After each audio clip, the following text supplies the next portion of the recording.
dropping shit at the pilot. Niggas be broken, be sobbing, but still talking shit like they violent. Niggas is broke. Man, look, this sucks. This really does. It sucks. So if y'all didn't know, Gordon Hayward, 6 minutes into the opening game of the NBA season, suffered a fractured left ankle, I believe. And it was gruesome. It really was. Now, I don't know what the outcome of the game is going to be. I'm recording this video at halftime. I just want to get my raw reaction out of this whole situation because I feel like it's going to change the course of the season for the whole NBA. Now, if y'all didn't see the play, essentially Gordon Hayward was going for a backdoor alley-oop and he landed on his one leg, and it just happened. It just happened. And you could just tell. You could just tell from the way it looked, man. You could just tell that it was bad. It was like, you just know. If you've seen the tape, I'm not gonna replay it in this video, but if you've seen the tape, you just know it's bad. You had the Cavaliers bench, you had the Cavaliers player looking away, similar to the Paul George injury. Similar to the Paul George injury, where people are scrambling, people don't know what to do, they're looking away. It's that bad. You know, the Celtics were huddling in their corner, you know, trying to keep it together, keep their composure up. And props to the Celtics players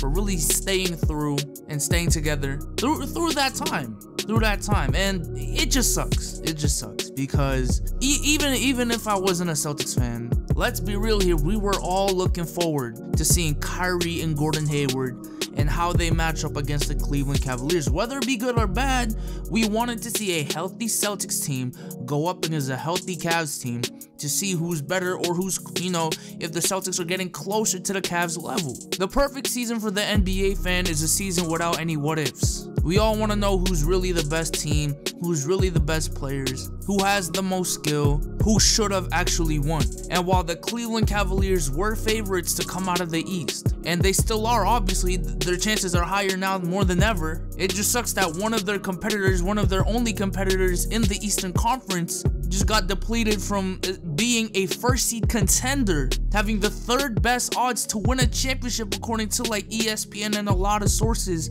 to me, to a 5th seed max because of this injury. It just sucks, man. So I just want to say, first of all, prayers for Gordon Hayward. I don't care if you call me biased or whatever. Even if I am, prayers for Gordon Hayward, because that sucks. Imagine going into free agency, you're getting recruited by all of these teams, you're really hyped, you choose Boston, you're with the coach you're familiar with, you're excited to get into business, your team gets Kyrie Irving, you went to that city to win a championship, to be a contender, to be an all-star, and all of that is taken away, for at least for this season, because he was trying to go for an alley-oop and run the plays. And it wasn't like, it wasn't any dirty play. It wasn't a Cavaliers player's fault. It wasn't his fault. He just landed the wrong way. It was no one's fault. That's just how it is. That's just how it is. So, I mean, let's talk about how this applies to the Boston Celtics, because this is definitely a big change. The biggest change we'll probably see all season, unless something like LeBron James gets injured or KD gets injured. Nothing's topping this. Nothing's stopping this. So I think the biggest factor now for the Boston Celtics, the biggest X factor, it used to be Jaylen Brown, but now it's Jason Tatum. Because I think from now on, Jason Tatum will be starting at the 3. They're probably going to run Baines at the 5 and Horford at the 4. Something like that, maybe Horford at the 5 and Marcus at the 4. But Jason Tatum has to step up. He has to step up. And it's a lot of expectations, especially for the number 3 overall pick coming out of Duke. It's a lot of expectations. You got guys like Markelle, you know, coming off the bench, easing his way in, just, you know, trying to get a feel of the game. Lonzo, yes, he has some expectations, but at the end of the day, their expectations are what? 10th seed? The Boston Celtics coming into the season had real title aspirations, even though they were not favored and still are not favored to beat the Cleveland Cavaliers. They had title aspirations. And essentially, Jason Tatum has to fill in for Gordon Hayward, one of the best two-way players in the league, one of the best small forwards in the league, a 20-point-per-game scorer, a very versatile player. That's who he has to step into.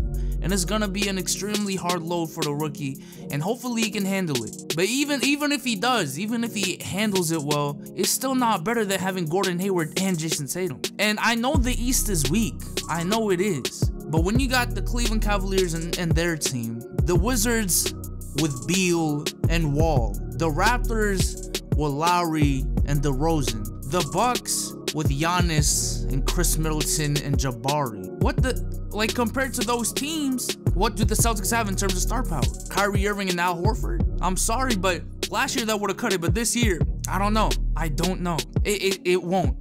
It's not I don't know, it won't. It doesn't match up to those teams. It doesn't. But let me tell you this. If the Celtics can get to the 3rd seed, to the 2nd seed still, I don't know how, it's very unlikely. But I still think, you know, if everything pans out, and if Brad Stevens is the coach I think he is, if he can pull this team to the 2nd or 3rd seed in the East, even if it's in the East, give that man coach of the year, please. Please give Brad Stevens coach of the year. You have 4 returning players. You have all these stars coming in, and one of them gets injured on the 1st quarter of the 1st game of the regular season, out for the season.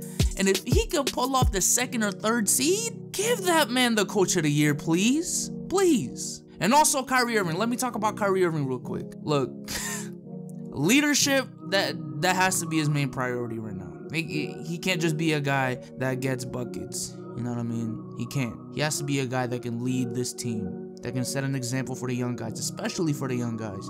He's been to the finals 3 straight times. He's been down 3-1 in the NBA finals. He's played with LeBron James. And although he's only 25, he's been in the league for 6 years. That's enough time for the #1 overall pick, one of the best point guards in the league. That is enough time to develop leadership. And more than ever, Kyrie Irving, it is time to step up, bro. It is time to step up. It is time. But with that being said, man, Gordon Hayward, please get better.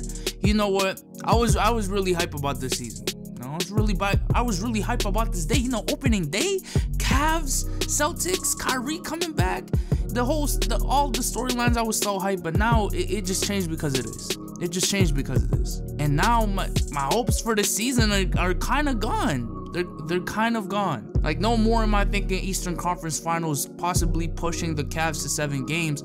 I'm thinking 2nd round, possibly pushing the Bucks to 7 games. That's how bad it is. That's how bad it is. I just want to comment on this real quick. But let's say the Celtics didn't pull off that Kyrie trade. Let's say they didn't, and this whole injury, this injury still happened. So you'd have Isaiah Thomas and Gordon Hayward out for the season, or for a majority of the season. But now, at least they have a 25-year-old Kyrie Irving. They have a Jason Tatum.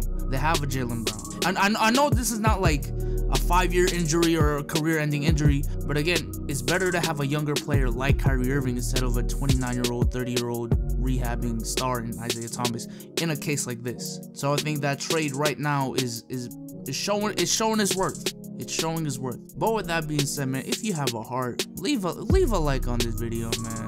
1 like equals 1 prayer for Gordon Hayward, man. But with that being said, I'm out. Peace.